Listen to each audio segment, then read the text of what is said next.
So I wanted to go over the 2024 Rogue Challenge and what all the events were, how I did, what I think can take away from it. So let's look at the overall. Super stoked to announce that I finished 9th overall. This Highland Games athlete jumped in and did some CrossFit stuff, finished 9th overall. Here's all the individual events. You can see my placings on the right. And obviously the 50 cal I did not register a score in. And we can look at placings as well as like what the actual event times were. I'm going to go through each event here in just a second and kind of give you a breakdown of what they were, how I did, what my initial thoughts were, my afterthoughts are now, and what I think about doing moving forward. So I really enjoy this kind of stuff, and I'll probably do, well, I'm already missed the first one of 2025, and so I'm probably not going to try to do the overall, even though I finished top 10 with missing an event in 2024. The thing was, is it kind of hit while I was in my breathing equipment school. It's a firefighter safety and survival class I was in, so I just didn't want to try to squeeze it in around it. They did have like a 10-day window, but pre and post, I didn't want to do it before. I definitely didn't want to do it after. Just the fatigue and beat up, I kind of had to do some recovery and stuff like that. But talking about each individual event, kind of what they were, how do I think I did, could I prepare for them, etc. The first one, January, was the Thunder hold. It's a dumbbell front hold. Finished with 34 seconds, placed me 26th. It's with a 50-pound dumbbell. Better than I expected to do, way harder than I expected for it to actually be. I don't know, let's just write it out. I mean, could you train that and maybe over time get better? But they change the events every year, so, and they change them every month. So it's hard to pick and know, so you just kind of have to do a little bit of everything. Now the next challenge, so February, was the Bear Walk Challenge, and this had me questioning if I was going to commit to this or not, because I got very frustrated with this one. I ended up doing a test day before the competition went live and did 200 feet pretty easily and was like, okay, cool. I got easily probably, 50, 100 foot, 150 feet more in me. And then I had to test twice.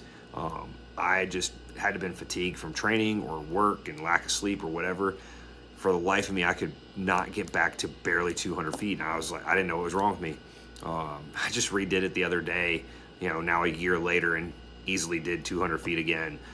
But I was hoping to get in the 300 to 350 feet range. I mean, the winners did like 1,100 feet, 800 feet, 700, I mean, astronomical. So could have easily bumped my score up a little bit, that one. So a little bit let down that I only ended up with 200 feet. No, I can do better than that one. But decided, yeah, I'm going to stick with it.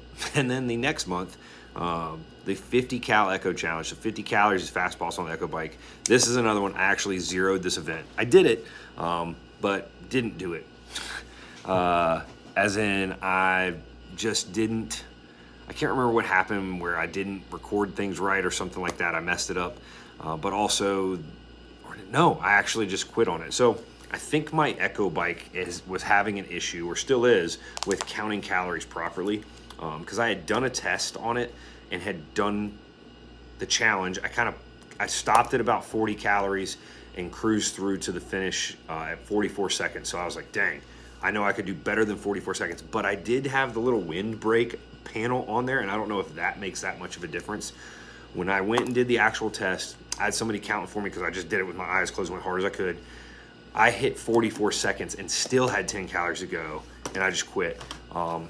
That was I'll be honest, probably the hardest I have ever gone all out on something ever, maybe. That 44 seconds zapped me for the next hour. I literally laid on the ground in the gym. It felt like I couldn't open my eyes. It's weird, like I completely zapped blood sugar, something crazy. I felt miserable. I eventually got myself into my truck. I sat in my truck for 15 minutes before I drove I actually went to a Smoothie King and got a smoothie to get some food. And I started feeling better after I got that. So kind of thought maybe blood sugar. It was very weird. But I mean, I went hard. Proud of myself to go as hard as I did, but my bike potentially messing up. Because based off my test, I thought, and I know the record's like sub 30, but I thought estimating, hey, if I could get around 35 seconds might be possible. I am a bigger guy, so that's the high power output's pretty easy. And I went hard, like there's no holding back. So zeroed that event, which dropped me. I mean, even if I got like a half-assed minute, it gave me back some points, I think. But then went on to the Rocket Challenge, and this is my best placing on the year, which makes sense. I'm a strength athlete. The strength ones would do better for me. This was a power clean front squat, thruster, and then overhead, so jerk really. And what's crazy is I've never done heavy thrusters. That was, I knew was gonna be the hardest part about it. Finished at 133 kilos, which I'm very happy with. Was very happy with when I did it. It was tough. The limiting factor was the thruster. Impressed because I hadn't been doing a lot of overhead work. Like even the jerk, I was like, I was not confident with it. I was confident with it, but not as confident as with the thruster, obviously. Heavy thrusters might be something I might put in the program, honestly. I'm a year later from this, and I'm just revisiting this and thinking to myself, I think I might put heavy thrusters in my program somewhere. Like the feeling of it. So finished sixth overall. And they've got some different ones with different weight classes and stuff like that. I don't know how they mixed it all together, but happy with being able to represent in a strength one. This next one was one, this is like a June or July one. I think it was June. The Wind Up Challenge. This one was a 4,000 meter bike on the Concept 2 bike erg, which I'd never been on before, followed by a 2-minute rest and then max reps unbroken of back squat at 150% of your body weight. So I had a back squat 385, and I'd never been on this bike before, and I had to go to a different CrossFit gym because I don't have one. So I was able to drop in. They were awesome to let me drop in and get this workout in kind of over in the corner. And then I ended up kind of struggling, dying over there in the corner. But the bike was different. I think I kind of want one because the pedal, the resistance is different. It's kind of like the Echo bike where there's not you don't keep resistance. It's weird. It's just very different. Insane quad pump. To get off of that and think, I was like, I don't know if I could do 1 rep with 385, and I'm like, please don't get hurt. I sneaked out 4 reps.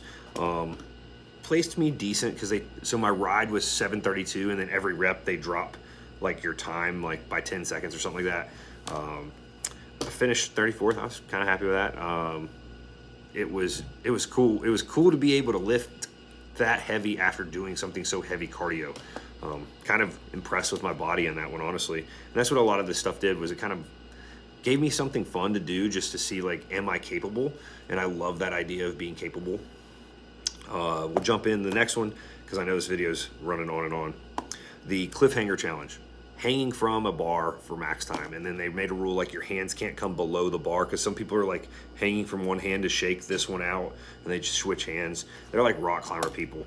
I'm a big dude, didn't expect to do much. Did a minute 40, which was absolutely PR. I trained this one periodically. And then we moved into the pump and row. The pump and row was a 2,000 meter row followed by max reps of bench press at your body weight. So I think I just did, I've been up between this is last summer. I think I was floating mid 240s, something like that. I think I ended up benching 240, 245, 250, something like that. I think I got 17 or 18 reps after a 2,000 meter row, which I did in 7:18, which is probably my PR 2,000 meter row.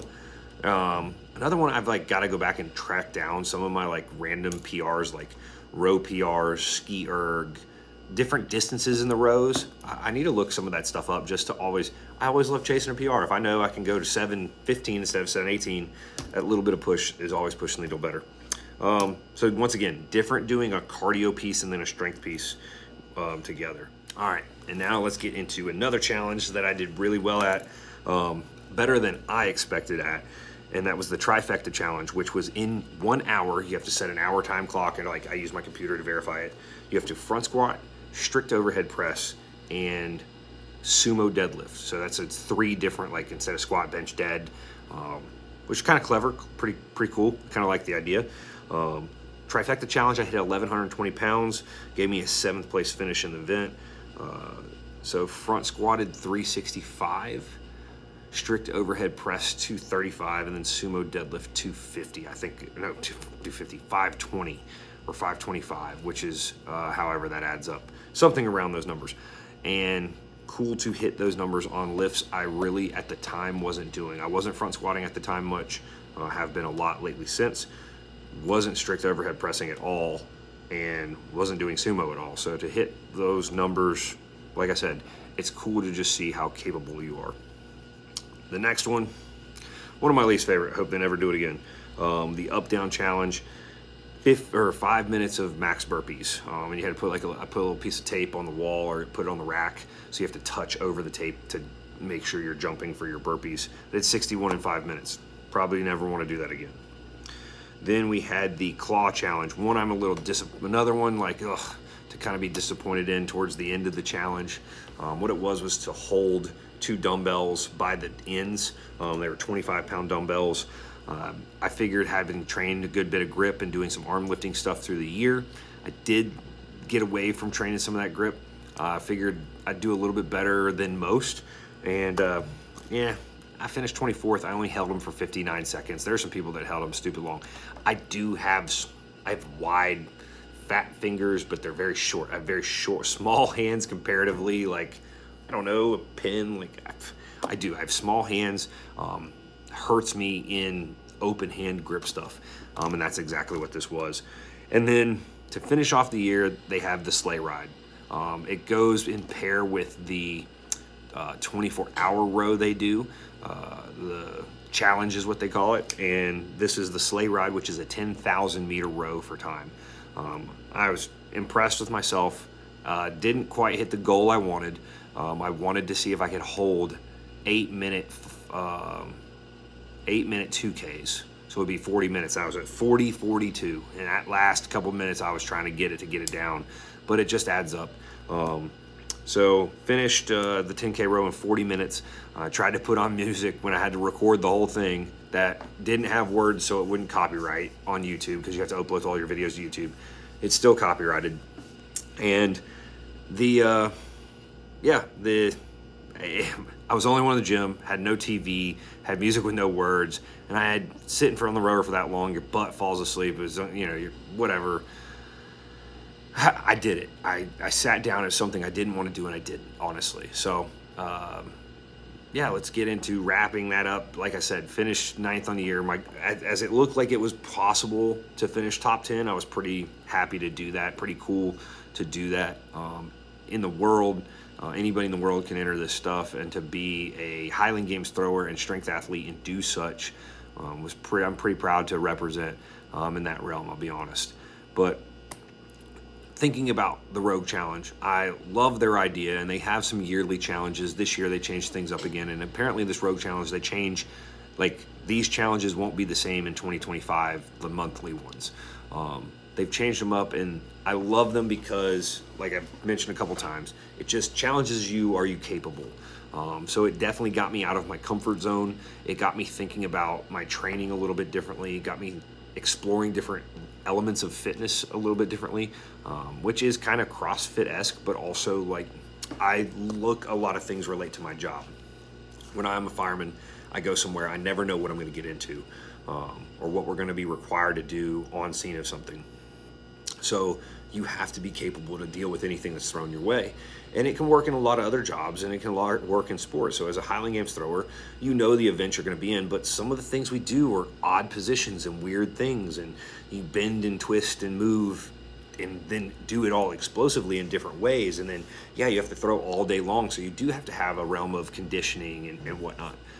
It's being athletic, and challenge yourself to be athletic. So I would encourage a lot of people to look into these, even if you don't pay to be on their leaderboard, because it was $10 a month. Each challenge was $10, but just do them. Find a time and just plug it into an open day, or plug it in on the second half of a workout. That's what I did, is I would just erase the second half of a workout, do my main work, and then do the Rogue Challenge. So maybe I'd do better if I dedicated time just to the Rogue Challenge, but instead I did a squat workout before I did the 50 cal echo challenge, so my legs were a little more toast. But I think that it's something that I think it's really cool that Rogue does it. They give away a ton of prizes, and they give away prize money related to a lot of it. So I think that I'll be continuing to do them just as a way to challenge myself, as well as maybe looking back and retouching some of these and seeing like, oh, well, I did XYZ in this type of phase of training.